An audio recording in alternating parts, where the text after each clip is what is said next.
Title of the topic is Routing to Nearby Places. First of all, the objectives of the topic. After completing this topic, a student will be able to explain how a router learns the routing table for networks and subnets that are directly connected to it. Figures and material in this topic have been adapted from Wendell Udam's book with the title Computer Networking First Step. At a given time, किसी भी लम्हे पे, a router knows which of its physical interfaces are working up and in the working condition.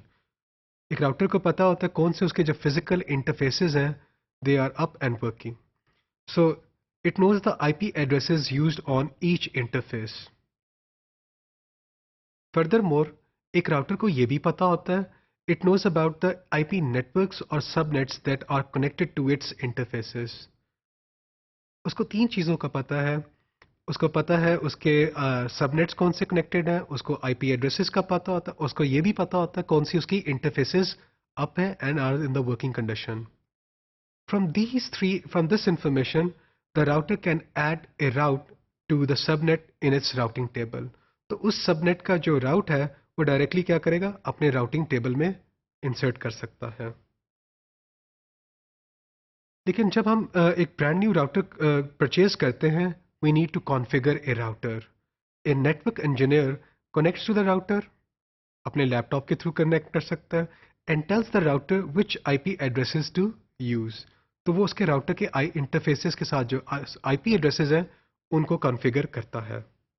अगर हम इस diagram में देखें, इस डायग्राम में क्या दिखाया गया, हना है, उसका IP एड्रेस है 150.1.1.1.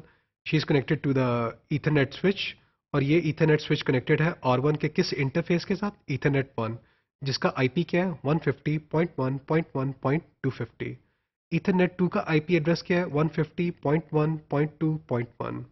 सो फॉर ईच इंटरफेस ये जो IP एड्रेसेस कॉन्फ़िगर किए गए हैं, ये जो नेटवर्क इंजीनियर दिखाया गया है, इस नेटवर्क इंजीनियर ने इनको मैनुअली कॉन्फ़िगर किया है.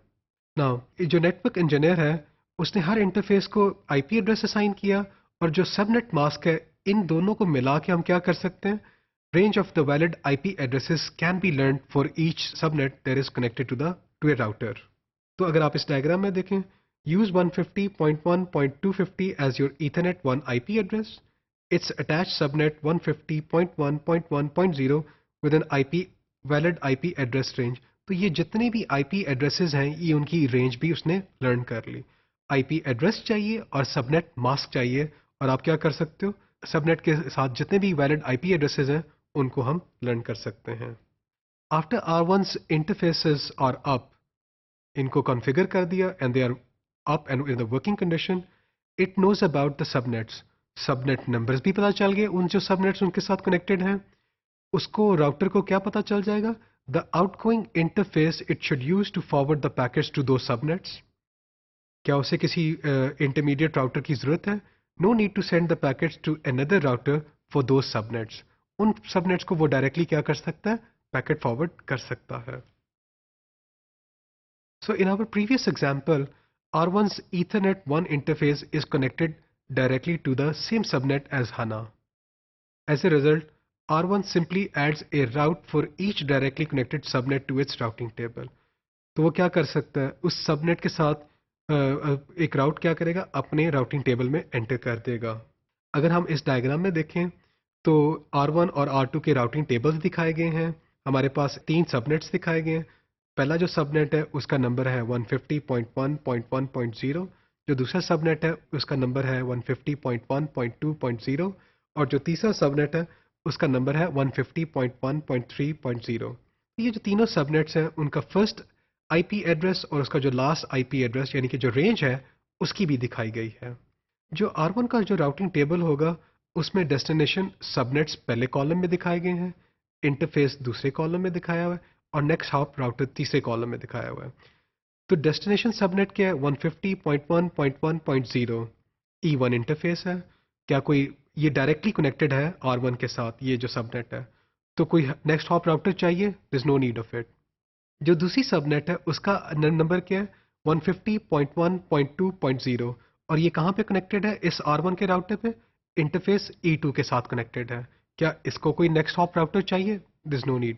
सो जो डायरेक्टली कनेक्टेड सबनेट्स होती हैं उनको नेक्स्ट हॉप राउटर ज़रूरत ही नहीं है।